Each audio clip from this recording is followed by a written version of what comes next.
검찰의 대장동 항소 포기 이후 정치권의 공방이 이어지는 가운데 주요 피의자 중에 한 사람인 남욱 변호사가 검찰이 동결시킨 재산을 풀어달라고 요청하면서 논란이 이어지고 있습니다. 범죄 수익 환수에 대한 관심도 커지고 있는데요. 관련 내용 두 분과 함께 정리해보겠습니다. 이승은 변호사, 최진영 변호사 나오셨습니다. 어서 오세요. 네, 안녕하십니까?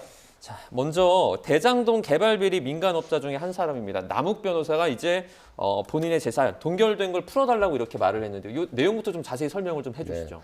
원래 이제 검찰이 기소를 하면서 수사 당시에 뭔가 불법적인 수익을 환수할 필요가 있었을 때에는 이걸 은닉하거나 처분하기 전에 미리 압류하는 어떤 추징 보존 조치가 있습니다. 네. 그렇게 해놨었는데 1심에서 일부 무죄가 나오고 추징금이 남욱 변호사 같은 경우는 영원으로 됐기 때문에 사실상 이 추징을 계속해서 유지할 근거가 없어진 거예요. 그렇기 때문에 이제 추징 보존 해제 신청을 한 것인데 왜 이렇게 빨리 좀 요청을 한 건지도 좀 이해가 하긴 어렵고요. 네. 이 경우는 또 항소를 했다 할지라도 1심에서 추징금이 영원인 상태에 이었어서 항소심에서도 풀렸을 가능성을 전혀 배제할 수는 없고요.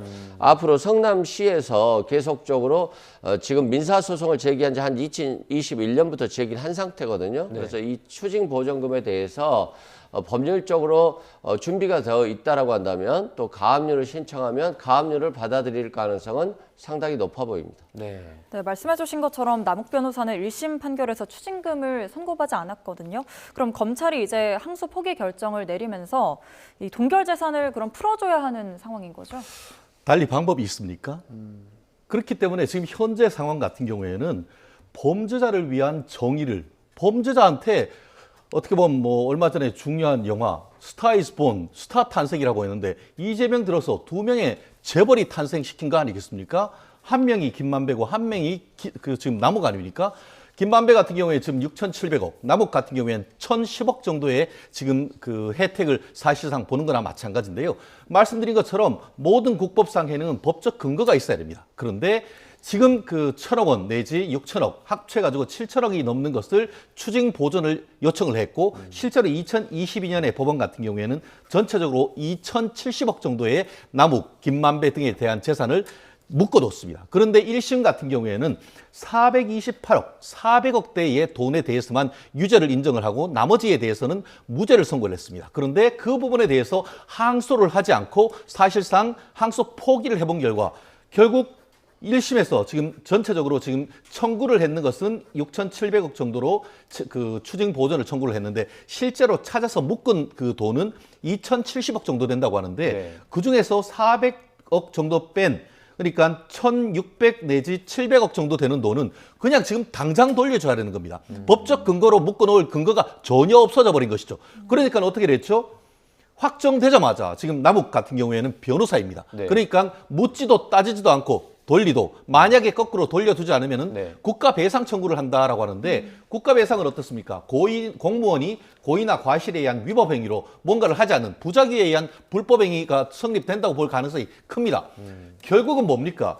물에 빠진 사람을 구해주는 것을 넘어서 이제 옆으로 국가가 묶어놨다가 피해자, 특히 이번 사건의 피해자는 성남 시민 내지는 성남 시민을 대표하는 성남도시개발공사인데 거기에 대해서 다 돌려줘 버리면은 그러면은 닥쳤던 게 그냥 뭐가 되는 겁니까? 그렇기 때문에 이번 사건을 지난번 그 배임 관련되는 것을 대장동 제1차 배임이다라고 얘기를 하고 있고 이번 같이 1심에서 무죄가 났는 것에 대해서 항소하지 않음으로써 이와 같은 사태를 이른바 제2차 대장동 배임이라고 불리는 것은 바로 그 점인 것이죠. 네. 자, 현재 검찰이 대장동 일당들의 범죄 수익으로 동결해 놓은 재산이 말씀해 주신 것처럼 2,000억 정도라고 하는데요. 앞서 정성호 법무부 장관이 민사소송에서 제대로 입증을 하면 이 범죄 수익 환수가 가능하다 이렇게 밝힌 적이 있습니다. 화면으로 먼저 보고 오시죠. 2천억 정도 이미 물수 보존이 돼 있습니다.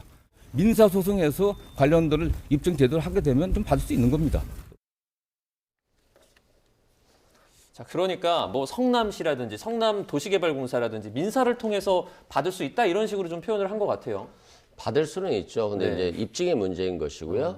검찰 같은 경우는 엄청난 검찰 권력이 있지 않습니까? 네. 그 권력을 가지고 수사를 하기 때문에 아무래도 강제 수사권을 통해서 자신들에게 유리한 것을 받아낼 수가 있잖아요. 네네. 근데 이미 검찰의 수사는 다 끝났기 때문에 검찰조차도 무죄 판결을 받았다라고 하는 것은 향후 민사소송에서도 굉장히 어렵다는 것을 말씀드리고요. 마찬가지입니다. 저도 변호사로서 굉장히 오랜 기간 동안 변호사를 했었습니다만 네. 공무원이 뇌물을 받고 어떤 편의를 봐줬을 때 뇌물에 대해서 몰수 추징하는 판결은 너무 쉬워요. 그런데 그걸 통해서 어떤 수익이 발생했을 때 그 수익을 추징하는 경우는 굉장히 어렵거든요. 네. 그리고 현실적으로 아파트 사업에서도 그렇게 본 경우를 제가 본 적이 없어요. 그만큼 대장동 사건 같은 경우는 검찰이 사건을 좀 철저히 파헤치려고 노력은 했었습니다만 1심의 무죄 판결이 나오면서 사실상 어렵게 된 부분이 있고요. 두 번째는 대장동 사건 조사할 때 너무 남욱 변호사하고 유동규 변호의 얘기를 너무 치중했었어요. 그렇기 때문에 여러 가지 검찰 조사 과정에서 객관성과 합리성을 가지고 좀 제대로 했었어야 되는데 이재명 성남시장 죽이기를 위해서 남욱 변호사라든가 정민용 변호사 등 굉장히 법률 전문가들이지 않겠습니까? 이 사람들이 자꾸 좀 그 수사기관에 유리한 얘기들을 해주면서 자기에게 유리한 얘기들을 많이 했거든요. 네. 정영학 회계사도 마찬가지죠. 이 사건을 제보한 사람이에요. 근데 정영학 회계사하고 남욱 변호사는 거의 이 사건에 대해서 적극적으로 검찰에 진술한 사람들인데 이 사람들에 대해서 추징금이 하나도 나오지 않았어요. 그렇다면 검찰이 수사 과정에 있어서 이재명 성남시장이나 김만배를 죽이기 위해서 노력은 했었을지 몰라도 남욱 변호사나 정영학 회계사에 대해서는 적절하게 좀 좋은 유리한 수사 결과물들을 좀 받아준 게 아닌가. 그런 것들이 결국 1심 판결에서 추징금 제로가 돼버리는 그런 판결이 나오지 않았을까 이런 우려도 됩니다. 네. 예, 남욱 변호사를 시작으로 다른 피고인들도 이제 자산 동결 해제를 요구하지 않을까 싶은데 이 피고인들의 재산을 처분하게 되면 결국 범죄 수익 환수에 차질이 생기지 않을까요? 벌써 차질이 생겼죠. 벌써 차질이 생긴 것이 11월 7일 12시를 넘음으로써 사실상 국가는 그 돈을 환수해서 다시 피해자에게 돌려줄 수 있는 국가적 임무에 현저히 위반해가지고 오히려 범죄자들에게 7천억 원이나 되는 어마어마한 돈을 입에다가 하나씩 턱턱턱턱턱턱 꽂아주고 더 이상 이재명 대통령에게 불리한 진술을 못하게 입막음했다라는 비판이 나온 것이 바로 그 부분 아니겠습니까? 실질적으로 이 사건에 대해서 민주당이 정말 진심으로 이 사안에 대해서 국고를 환수할 생각이 있다고 하면 민주당 잘하는 거 있지 않습니까? 국고 환수에 관한 특별법 만드십시오. 그렇다고 하면 제가 인정을 하겠습니다. 그러지 않고는 달리 할 수 있는 방법이 없습니다. 그리고 정성호 법무부 장관 이거에 대해서 손해배상 청구를 하면 된다? 제가 계산을 해봤습니다. 7천억 원 정도 개인적으로 손해배상 청구를 한다고 하면은 지금 법원에 내야 될 인질의 송달료만 거의 2억 5천만 원 내지 3억 원이나 듭니다. 그리고 가압류해야 된다? 가압류를 한 6천억 내지 7천억 한다. 그러면은 보증보험 증권으로 끊어서 내야 될 것만 수천억 원 보증보험이 됩니다. 이런 쓸데없는 일을 하도록 만든 것이 누구죠? 지금 위에서 종합적으로 검토를 해서 해라. 아니면은 다른 방법을 하겠다라고 압박 넣은 사람, 그 사람들이 이 사건의 가장 큰 핵심적인 책임자라고 생각합니다. 네. 말씀드렸듯이 이번 사건 같은 경우에는 대장동에게 이렇게 어떤 그 대장동 세력에게 특별히 유리하게 해서 7천억 원이나 되는 돈을 밀어주게 한 것, 그것 자체가 어떻게 보면은 그 성남시장 내지 성남도시개발공사의 임무에 위반했다라고 1심 판결에 정확하게 나와 있습니다. 그것이 1차 배임이라고 한다고 하면은 이것은 8천억 원이나 되는 돈을 회수하지 못하게 함으로써 사실상 또 다른 배임을 저질렀다라고 밖에 볼 수 없고 이 사안 결과에 대해서 단순히 형사적인 책임을 넘어서 민사적인 책임도 져야 된다는 얘기가 나오는 것은 법률가로서 나오는 것은 바로 그런 부분이에요. 실제로 예전에 어떤 일이 있었냐 하면은 KBS 정연주 사장이 법원에서 어떤 그 화해 공고 결정을 했는데 그거에 대해서 이해하지 않은 것, 그거에 마치 항소하지 않은 것처럼 이해하지 않은 것에 대해서도 배임죄로 기소됐던 케이스가 실제로 있습니다.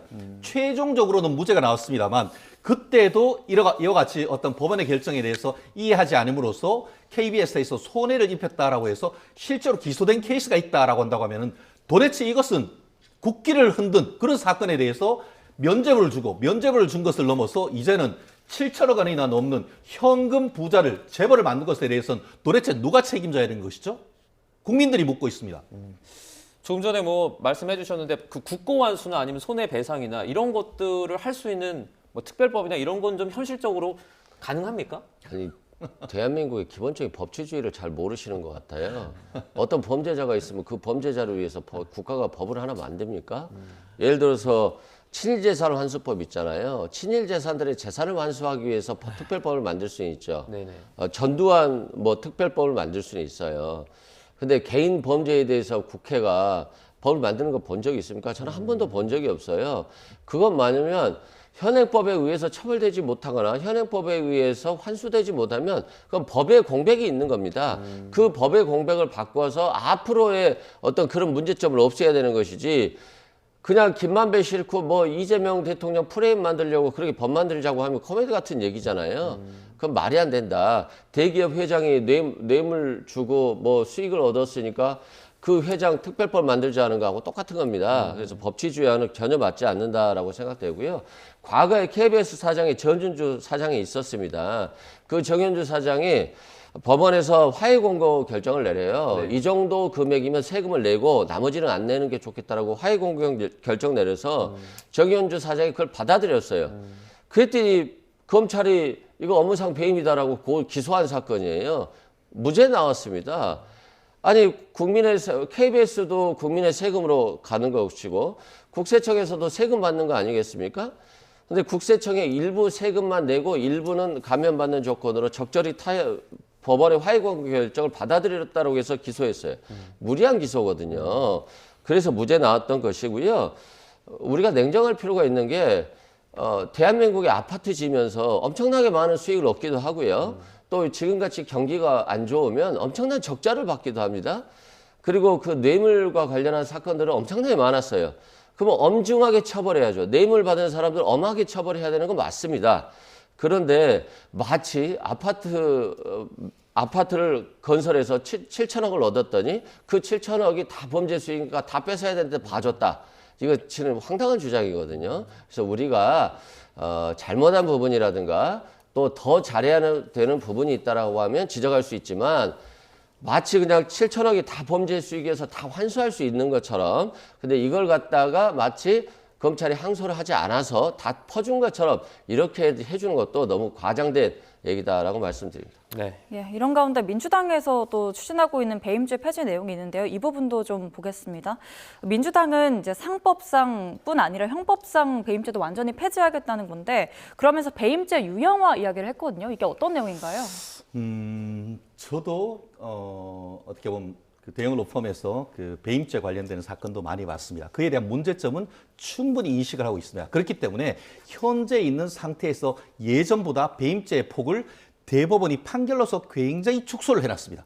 그렇기 때문에 현재에서도 이른바 경영 판단의 법칙, 비즈니스 저지먼트 룰이라고 해서 BJR이라고 하는데 이 영미법에 있는 그런 법리를 적용을 해서 설령 그 검찰에서 기소를 한다 하더라도 배임죄는 굉장히 협소하게 지금 인정을 하고 있습니다. 그 상황 속에서 지금 민주당 같은 경우에는 명분은 그와 같은 경영계의 어떤 그 요청을 받아들여서 이렇게 그 법을 개정한다라고 하지만 그에 따른 실질적 이득, 가장 빠른 1호 수익자가 누구가 됩니다. 바로 이재명 대통령이 되는 것이죠. 제가 결과를 한번 얘기를 해볼까요? 지금 이번에 대장동 사건으로 봤을 때 가장 큰 경제적 이익을 얻은 것은 김만배와 남욱이었습니다. 그런데 가장 큰 그럼 정치적, 형사적 이득을 얻은 것은 누구냐? 바로 이재명의 측근 중에 측근이라고 할 수 있는 정진상이 되는 겁니다. 무슨 말씀이냐? 배임죄, 업무상, 특정경제가중처벌법상 지금 그 7천억이 넘는 업무상 배임은 전부 다 사실상 무죄가 나와서 항소를 하지 않으면서 확정돼 가지고 돈 달라고 하잖아요. 그렇기 때문에 돈을 가장 많이 얻은 것이 김만배하고 남욱인 것이고 그럼 법적 이익이 누구냐? 뇌물죄. 뇌물죄 무죄가 나왔습니다. 그러니까 유동규 씨가 유죄가 나왔는데 유동규는 남욱에게 돈을 달라고 했고 그리고 정진상이 그것을 전달해 줬는 그 부분과 관련해 가지고 돈 준 사람도 뇌물죄로 무죄 그리고 돈 받은 유동규도 무죄. 그럼 어떻게 되죠? 이재명 대통령과 지금 한 몸으로서 지금 뇌물죄 그리고 또 이 배임으로 지금 기소되다가 지금 재판이 정지됐는 그중에 정진상은 지금 진행되고 있죠. 정진상도 사실상 무죄가 확정된 거나 마찬가지예요. 그러면은 이재명 대통령의 가장 측근인 정진상이 뇌물죄로 무죄된 것이나 사실상 마찬가지로서 가장 큰 정치적 형사적 이익을 보게 된 것입니다. 그렇기 때문에 더 이상 그 뇌물을 다툴 수가 없어요. 그런데 2심 진행 중에 배임까지 무죄된다. 그럼 결과가 어떠냐? 국민들은 정말 충격이 될 겁니다. 수천억 원, 당군인의 최악의 비리 사건인데 처벌받는 사람이 아무도 없어지는 겁니다. 1심에서 꼴랑 428억 배임죄가 유죄 나왔는데 그거에 대해서도 항소심에서는 법이 바뀌어가지고 면소는 결국 무죄 면소 공소기각이라고 해서 무죄나 마찬가지입니다. 결국 태산명동 서일필 2018년부터 지금까지 거의 10년 가까이 시끄럽게 했는데 배임죄마저 이제 무죄가 된다? 배임죄마저 폐지된다? 그러면은 그 난리 쳤던 것이 모두 다 법원에 의해서 묻지도 따지지도 않고 앞에서는 무죄, 1심에서는 무죄, 항소심에서는 다투다가 더 이상 법이 없어. 그러면은 면소 판결을 내서 거기다가 뇌물은 제로, 아무도 처벌받지 않는 범죄 피해자가 정말 해피한 천국이 되는 것이죠. 네, 지금 배임죄 폐지 관련해서는 지금 말씀해주신 이 부분이 핵심일 것 같은데 그 좀 반론이 있으실 것 같아요. 이재명 대통령 재판에 이 배임죄 폐지가 진짜 영향을 미칩니까? 저 무슨 말 하고 계신지 모르겠어요. 배임죄 폐지 법안이 나와야지 비평이 가능한 거잖아요. 법안이 안 나왔는데 마치 법 자체가 없어진 것처럼 주장을 하시면 당연히 이해가 안 되죠. 배임죄를 폐지하는 것이 아니라 배임죄를 유형화하자는 거잖아요. 그래서 경제계가 이제까지 경영활동을 위해서 열심히 노력했더니 업무상 배임죄로 엮여서 처벌되니까 경제활동이 위축된다라고 국민의힘에서 계속 주장했었잖아요. 그거 하자는 거잖아요. 다만 배임죄를 단순하게 폐지해버리면 법적 공백이 생겨요. 이 공백이 생겨서 범죄자들은 유리해지고 선의의 피해자가 생기면 안 되는 거잖아요. 그래서 법을 굉장히 구체적으로 유형화해서 경제계가 적극적으로 경영활동을 할 수 있도록은 해주되 다만 경제활동을 위축시켰던 법안은 조금 수정하자는 거잖아요. 경제계를 위축시키는 형사처벌 법규가 110개가 있습니다. 그 110개를 갖다가 유형화해서 일부 수정하거나 하자는 것이니까 지금 우리 최진영 변호사의 말씀은 형법상 배임죄가 완전히 없어진다는 전제하에서의 주장일 뿐이기 때문에 그 법안 자체가 만들어지지 않았다는 점에서는 기다려봐야 되고요. 두 번째는 아니 이제까지 검찰이 무리하게 기소했잖아요. 윤석열 검찰총장 시절 때 삼성 이재용 회장에 대해서 수사심의에서 그렇게 기소하지 마라. 이건 기소유예 무죄될 거다라고 그렇게 했잖아요. 근데 수사심의의 주장도 무시한 채 기소했어요. 그래가지고 이재용 회장이 5년간 재판 다녔어요. 그래갖고 전체 다 무죄 나왔습니다. 여기에 대해서는 국가에서 배상해 줍니까? 검찰이 사과를 합니까? 무죄 나왔으면 됐지. 네가 우리가 뭘 잘못했네 해버리면 그럼 경영인들은 5년 동안 이유 없이 재판받고 변호사비로 수십억을 쓸 것이 아닙니까? 그래서 경영계를 위축시키고 SK 하이닉스에 비해서 삼성전자가 엄청나게 HBM에서 늦어졌잖아요. 이 재판받고 다니느라고 늦어진 거예요. 그만큼 국가 경제가 파탄날 수 있는 위기에도 있기 때문에 그 업무상 배임과 관련해서 경제개혁 요청을 받아들여서 그 법을 유형화하자는 것이니까 유형화돼서 어떤 결계가 나오면 그때 비판하셔도 된다. 지금 뭐 마치 법이 없어진 것처럼 단정하고 얘기할 필요는 없다라고 말씀드립니다. 짧게만 말씀드릴게요. 네네. 유형화는 판례를 통해서 하면 되는 겁니다. 법을 통해 가지고 법은 일반 법입니다. 자꾸 어떻게 보면 국회가 입법을 하는 것이 아니고 행정을 하고 사법을 하려고 하니까 문제 아닙니까?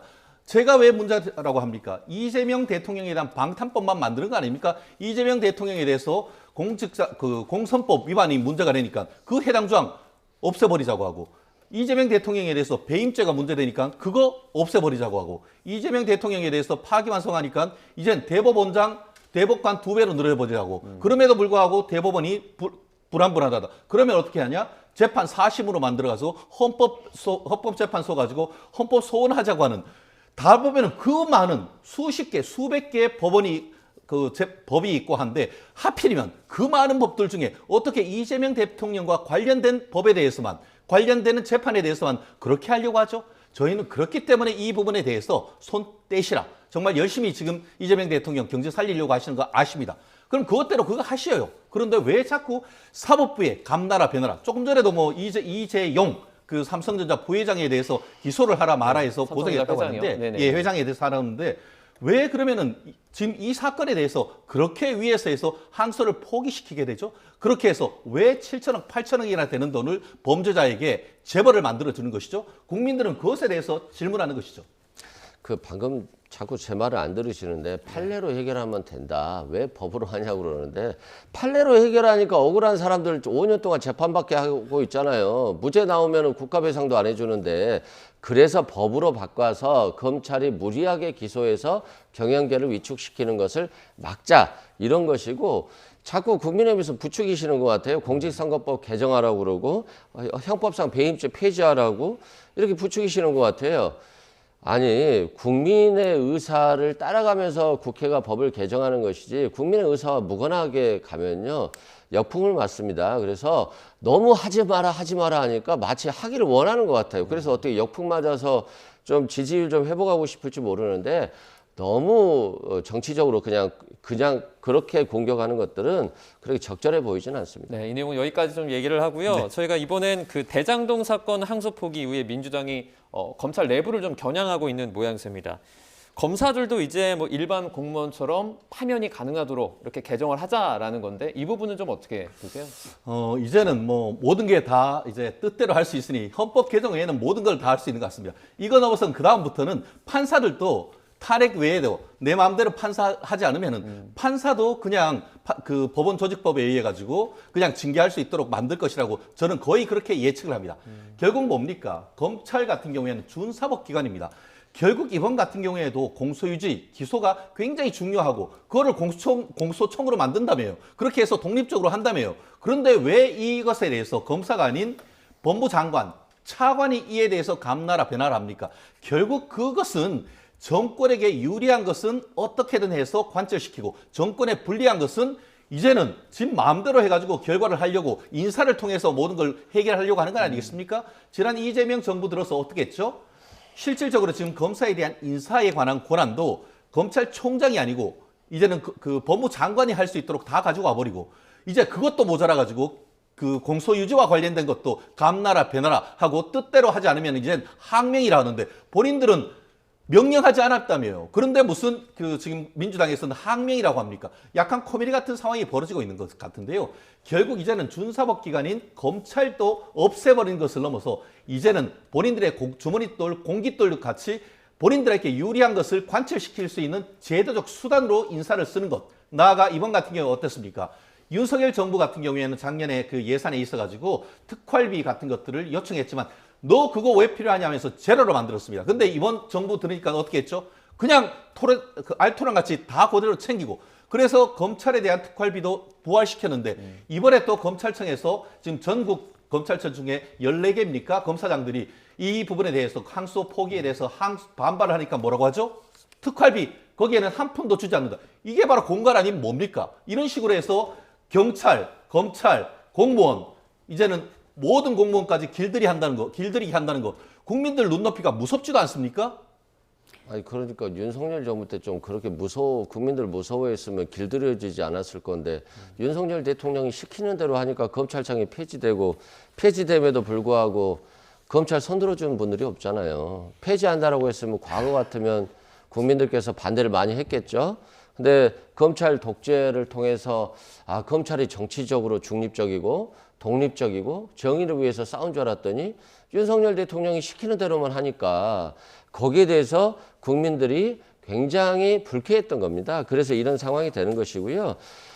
파면 관련해서도 과거의 검찰은 그냥 막 사람들 함부로 그냥 다 했잖아요. 근데 자신들에 대한 권력은 지켰거든요. 그건 뭐냐면 마음대로 검사를 파면해버리면 정치적 중립성이 없이 수사를 마음대로 할 수 있기 때문이었어요. 그런데 지금은 국민들 눈이 있잖아요. 언론이 있고 과거처럼 검사들이 그렇게 마음대로 할 수가 없는 상황이에요. 그러면 검사 중에서 파면되는 사람이 누가 있을까요? 없어요. 그래서 파면법 개정해서 파면 넣는다라고 해도 검사가 진짜 엄청나게 많은 액수의 뇌물을 받지 않은 한 파면될 가능성은 없어서 그냥 최근 기류에 맞춰서 법이 개정되는 것일 뿐이고 저는 검사들이 이거 무서워하지 않을 거라고 생각합니다. 검사 중에 파면될 정도의 범죄에 저지를 사람은 거의 없어요.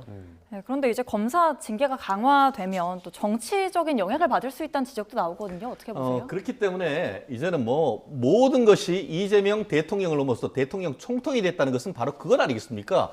실질적으로 지금 이번에 어땠죠? 뭐 적폐청산이라고 하면서 사실상 고위공직자 싹 물갈았고 이제 그 지난주 같은 경우에는 중장 이상 전부 다 갈아버리면서 해서 사실상 어떻게 보면 국방부에 그리고 군부에 있는 그 권력도 다 이재명 대통령의 임명을 통해서 다 끝냈고 이제 남은 것은 단순히 검찰청을 없애버리는 것을 넘어서 현재 있는 검사들한테도 이제는 말씀드린 것처럼 인사권도 법무부 장관 그리고 파면 징계도 어떻게 보면 그 탄핵이 아니고 그냥 법무부의 징계를 통해서 할 수가 있고 그리고 수사와 관련돼서 활동비도 특활비도 이제 본인들 말 안 들으면 제로를 만들어버리면 그러면 이것은 정권의 죽으나 마찬가지인 것이죠. 그리고 지금 이재명 대통령과 이재명 정부에 대한 지지율이 높아서 그런 것이지 결국 조직은 조직 논리로 옮기는 겁니다. 언제가 될 수는 저도 모르겠습니다. 하지만 이재명 대통령의 지지율은 지난 그 수십 년간 봤을 때 결국 정권이 지남에 따라서 떨어질 수밖에 없는 겁니다. 얼마나 떨어질지는 저희가 알 수가 없습니다. 하지만 그런 식으로 떨어지고 국민들의 역풍이 불면은 이 경찰들이 가만히 있겠습니까? 저는 그렇게 생각합니다. 그렇기 때문에 비록 정권은 바뀌지만 영속적이고 공무원의 정치적 중립은 헌법적 가치입니다. 그런데 지금 헌법적으로 이번 정부에 대해서 뭔가 문제가 생기면은 적폐 세력이다, 내란 세력이다 이런 식으로 해서 다 해버리면은 그러면은 국가가 돌아갑니까? 저는 지금 돌아가는 상황이 마치 1930년대 독일의 나치와 같은 비슷한 것이 아닌가 하는 그런 생각이 정말 두렵습니다. 그렇기 때문에 이런 부분에 있어가지고는 정말 속도 조절을 하고 국민들의 눈높이에 맞는 입법 활동 전 필요하다고 봅니다. 네, 독일의 나치 얘기까지 나와서 좀 자꾸 반론을- 국민의힘 얘기를 민주당을 향해서 하시면 됩니까? 우리가 황교안이다잖아요. 내란 선전선동하고 있는 황교안을 갖다가 우리가 황교안이다라고 하면 나치는 국민의힘인 거죠. 이걸 탈피해야 되는 것이지. 민주당이 잘못한다라고 해서 국민의힘의 점수가 갑니까? 아직도 내란에 빠져가지고 우리가 황교안이다라고 하는데 그것부터 고치고 나서 민주당을 좀 공격하셔야지 국민들께서 마음이 그쪽으로 갈까 말까 고민이라도 하지. 아직도 군인들이 계엄에 내란에 우물쭈물 거리면서 여기에다 줄 서야지 승진하고 살아남을까 하고 갔던 사람들을 그대로 놔둘 수는 없잖아요. 정리해야 되는 거 아니겠어요? 그러면 정리를 하지 않으면 이재명 정부도 내란과 애매모호한 동거 정부가 되는 거잖아요. 그래서 그런 부분은 단호히 해야 되는 것이고 또 민주당도 국민 눈높이를 맞춰서 가야죠. 근데 아직까지도 이 대통령에 대한 지지도가 굉장히 높다라고 하는 것은 민생경제 잘하고 있고 내란 척결 잘하고 있고 다소 대장동 항소 여파와 관련해서 국민들이 대통령에 대해서 조금은 미심쩍게 볼 수도 있지만 또 여기에 대해서 관여 안 하는 게 가장 좋은 겁니다. 그래야지 대통령이 이래서 한마디 하고 저래서 한마디 하면요. 결국 대통령이 관여하는 것이 됩니다. 그래서 대통령은 여기에 관여하지 않고 있다라고 말씀드립니다. 네, 이런 상황에서 이제 노만석 검찰총장 대행이 사퇴를 했는데 속전속결로 후임 인사가 발표되기도 했습니다. 좀 빨리 인선한 이유가 있을까요? 일단 조직 자체가 공석이 되는 것 자체에 대해서 이렇게 걱정이 되는 부분이 있지 않을까 싶은데요. 그러면은 검찰총장을 임명해야죠. 검찰총장이 지금 공석이 거의 1년이 다 돼가고 있습니다. 그럼 검찰총장을 임명해야 되는 것이지 왜 계속 검찰총장의 대행 체제를 하고 있죠? 그렇기 때문에 이번 같은 경우에도 결국은 지금 법무부 장관이 종합적으로 검토해라, 신중하게 해라. 윗선에서 뭔가를 가지고 왔을 때 신중하게 하라는 것은 하지 말라는 것이죠. 그럼 결국은 법무부 장관이 사실상 대행 체제를 만들어 놓고 실질적으로 검찰총장의 역할을 하고 있다라는 얘기가 나오고 있는 것이죠. 제가 아까 독일의 나치를 얘기하는 것이 독일 히틀러 정부에서도 법무부 장관, 그와 같은 일을 했던 전력이 있기 때문에 우리가 역사는 반복되고 우리나라에서도 이런 일을 벌이지 않도록 한마디로 정치 권력으로부터 검찰을 보호해주는 방패막으로서의 검찰총장을 세워야 되기 때문입니다. 진짜 인사이동을 해야 된다라고 하면은 총장의 대응을 할 것이 아니고 검찰총장을 지금이라도 임명하십시오. 네, 자 이번엔 다른 주제로 좀 넘어가 보겠습니다. 12.3 계엄 관련해 가지고 지금 1년을 앞두고 있는 상황에서 수사와 재판, 그러니까 특검의 수사와 그리고 또 재판이 마무리 국면에 들어가 있는데요. 지금 최근에 박성재 전 법무부 장관이라든지 황교안 전 총리라든지 계속해서 구속영장이 잇따라 기각이 되면서 특검 수사에 제동이 걸렸다라는 분석도 나오고 있거든요. 이 상황은 좀 어떻게 보고 계십니까? 특검 수사에 제동이 걸렸다고 특검은 생각하지 않는 것 같아요. 그냥 특검은 내란죄 관련해서 자신들은 최선을 다해서 수사하고 기소하고 영장이 기각되면 불구속 기소한다라고 하는 명확한 원칙이 있는 것 같고 이 박성재 전 법무장관 같은 경우는 영장이 기각됐죠. 저도 기각될 가능성이 좀 있다라고 봤습니다. 네. 그건 왜 그러냐면 장관이라고 한다면 계엄이 터지면 구치소에 전화해서 더 구속시킬 자리가 있는지 또 합동수사반 검사를 파견한다라고 했을 때 이 파견하는 것이 아마 개헌 매뉴얼에 있는 것 같아요. 제가 봤을 때는. 그래서 개념 매뉴얼대로 한 것이기 때문에 서로 이게 정말 내란에 동조하기 위해서 이렇게 신속하게 불법적인 일을 했냐 여부에 대해서 위법성을 인식했느냐의 여부에 대해서 판단이 어렵다는 거예요. 그래서 충분히 다퉈보고 1심 판결을 받아서 구속이 되더라도 되는 것이 좋고 방어권을 보장한다는 측면인 것 같아요. 그래서 박성재 전 법무장관도 검사 출신으로서 법에 잘 알기 때문에 이런 것들을 잘 준비했을 것 같고요. 다만 조태용 전 원장이나 이상민 장관 같은 경우는 구속됐잖아요. 네. 예. 법의 개념 매뉴얼에 언론단체에 대한 단전단수 매뉴얼은 없거든요. 이건 위법성의 인식이 명확하다는 측면이고요. 조태용 국정원장도 국정원장은 이런 비상계엄이 있으면 위법이든 합법이든 바로 국회에 보고하게 돼 있어요. 이걸 하지 않았다라고 하는 것은 이 잘못된 계엄에 동조했다라고 볼 수 있기 때문에 영장을 발부한 것이고 그래서 개념 매뉴얼대로 갔는지 안 갔는지에 따라서 구속 여부가 갈리고 있는 것으로 보여집니다. 네. 예, 또 특검이 이제 비상계엄 관련해서 국민의힘 추경호 의원에 대해서 영장을 청구를 했는데 또 추 의원이 불체포 특권 포기를 선언한 상황이거든요. 어떻게 전망하세요? 저는 영장이 기각될 것이 거의 명약관화하다라고 생각합니다. 지금 법무부 장관이 영장이 기각되는데 추경호 그 전 원내대표가 행정부의 어떤 부처 장관입니까? 그렇지 않지 않습니까? 국가의 이제 국회에 그 당시에 이제 여당을 끌고 있는 이 플로어 리더, 사실상 대표인 격인데 거기에 있는 자율권 그리고 면책특권 이런 부분을 얘기를 하지 않고 이제는 결국은 행정부를 넘어서 그 국회에까지도 국민의힘에 대해서 내란당 이런 식으로 해서 몰고 가려고 하는 빌딩업 과정이다라고 보는데요. 네. 마치 말씀드린 것처럼 행정부에서의 어떤 법무부 장관에 대한 영장이 기각된 것처럼 사실상 국회에서의 추경호 원내대표에 대한 영장 실질 심사는 제가 봤을 때는 실질적으로 영장이 기각될 가능성이 매우 크고 그것으로 해서 사실상 더 이상 그의 어떤 그 내란 특검의 그 생명력은 끝날 것이라고 예측합니다. 네, 추 의원의 영장 기각을 좀 전망을 해주셨는데 뭐 짧게 어떻게 전망하십니까? 기각될 가능성이 높긴 해요. 왜 그러냐면 추경호 원내대표가 국민의힘 국회의원들을 국회로 와라, 의회로 와라, 뭐 왔다 갔다 했잖아요. 자기 당으로 와, 당사로 와라. 이 이유는 결국 국회 계엄 해제 표결을 방해하려고 했던 걸 거예요. 근데 머릿속에 있는 거잖아요. 법원이나 검찰이 입증하기 쉽지가 않죠. 그렇기 때문에 기각될 가능성은 있습니다만 국민들은 이분이 계엄 해제 표결을 방해하기 위해서 국회와 당사로 오락가락하면서 사람들의 계엄 해제 표결을 막았다라고 하는 것에는 인식은 확실할 거라고 봅니다. 네, 알겠습니다. 두 분과는 여기서 오늘 인사드리겠습니다. 이승훈 변호사, 최진영 변호사와 함께했습니다. 고맙습니다. 맞습니다.